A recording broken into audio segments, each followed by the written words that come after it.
Hi everyone, অনু cooking আর্টে সকলকে স্বাগত জানিয়ে শুরু করছি আজকের পর্ব।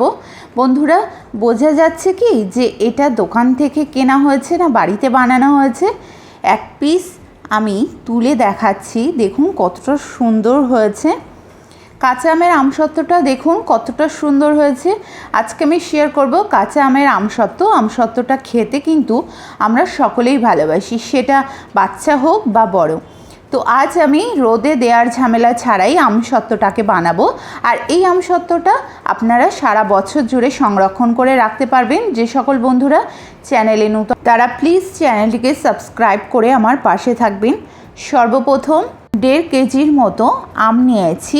আমের গায়ের খোসাটাকে ছাড়িয়ে এমন চৌকো করে টুকরো করে কেটে নেব।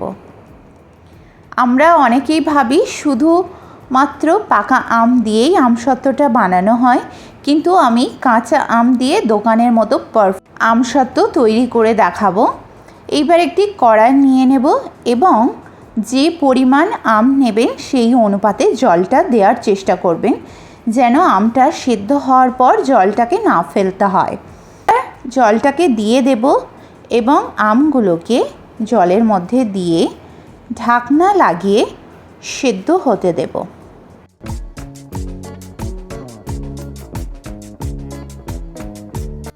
এবং চেক করে নেব আমটা ঠিকমতো সিদ্ধ হয়েছে কি।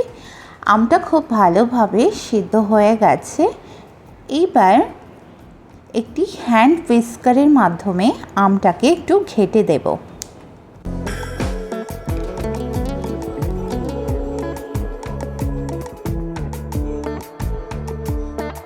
পুরো আমটাকে ঘেঁটে নিয়েছি।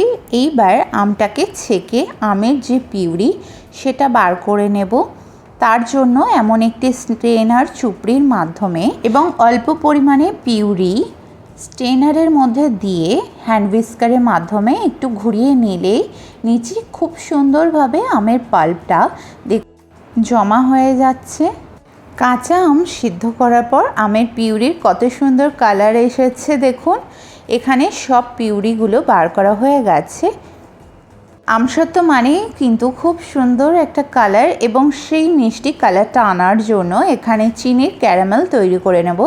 তার জন্য কড়াইয়ে 1 কাপ পরিমাণে চিনি দিয়ে দেব এবং জল দিয়ে দেব। ওয়েট করব চিনিটা মেল্ট হওয়া পর্যন্ত। আর আপনারা যদি চিনির ক্যারামেল করে না বানাতে চান তাহলে আমের পিউরির মধ্যে ডাইরেক্ট চিনি দিয়েও বানাতে পারেন।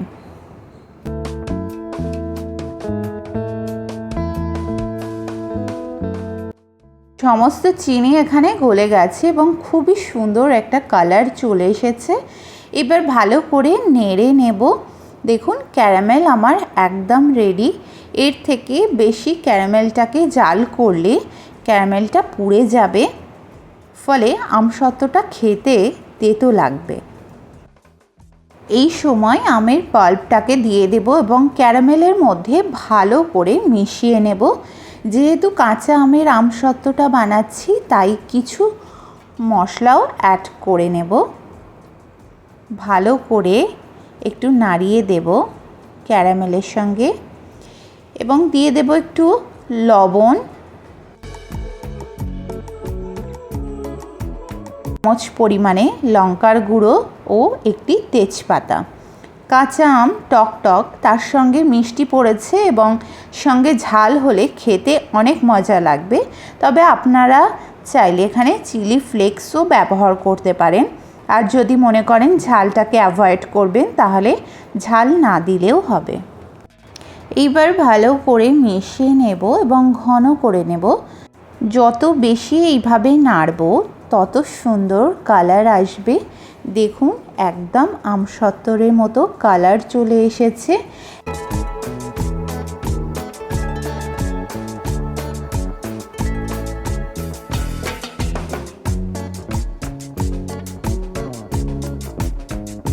এখন যদি একটি খুন্তি দিয়ে উপর থেকে মিশ্রণটিকে ঢালি তাহলে খুন্তি থেকে গড়িয়ে পড়ছে, বাট খুন্তির উপর কিন্তু একটি লেয়ার পড়ে গেছে। মানে মিশ্রণটি খুব বেশি পাতলা না, আবার খুব বেশি ঘনও না। ঠিক এই সময় গ্যাসের ফ্লেমটাকে অফ করে দেব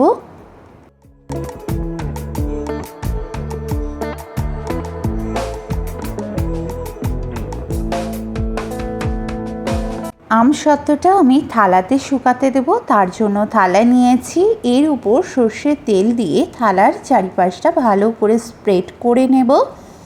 তাহলে আমসত্ত্বটা শুকানোর পর খুব সুন্দরভাবে থালা থেকে উঠে আসবে। এইবার মিশ্রণটিকে থালার মধ্যে দিয়ে দেব এবং একটু ট্যাপ করে সেট করে নেব। দোকানের আমসত্ত্বগুলো পাতলা হয়, যেহেতু আমি বাড়িতেই বানাচ্ছি তাই একটু মোটা করেই বানাবো। এগুলো শুকানোর পর কিন্তু আরও পাতলা হয়ে যাবে। আপনারা আপনাদের পছন্দ মতো লেয়ার করে বানাবেন। এইবার আরেকটি থালার মধ্যেও মিশ্রণটিকে ঢেলে নেব। আমসত্ত্বটা এবার খুব ভালো করে শুকিয়ে নিতে হবে। যারা মনে করছেন রোদে দিয়ে শুকানোটা দেওয়াটা অনেকটা ঝামেলা, তারা কিন্তু ফ্যানের হাওয়াতে রেখে শুকিয়ে নিতে পারেন। বিশেষ করে ফ্যানের হাওয়াতে রেখে জাল কিছু চাপা দিয়ে রাখবেন, তাহলে 2 থেকে 3 দিনের মধ্যে আমসত্ত্বটা খুব ভালোভাবে শুকিয়ে যাবে।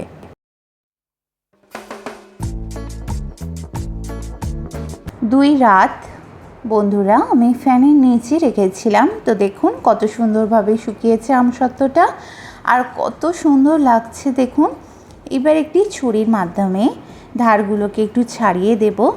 বন্ধুরা দেখুন আমসত্ত্বটা কতটা স্বচ্ছ হয়ে উঠেছে। এইবার এই আমসত্ত্বটাকে ছোট ছোট টুকরো করে কেটে রেখে দেব। আপনারা আপনাদের পছন্দ মতো শেপে কেটে নিয়ে সংরক্ষণ করতে পারেন সারা বছরের জন্যে।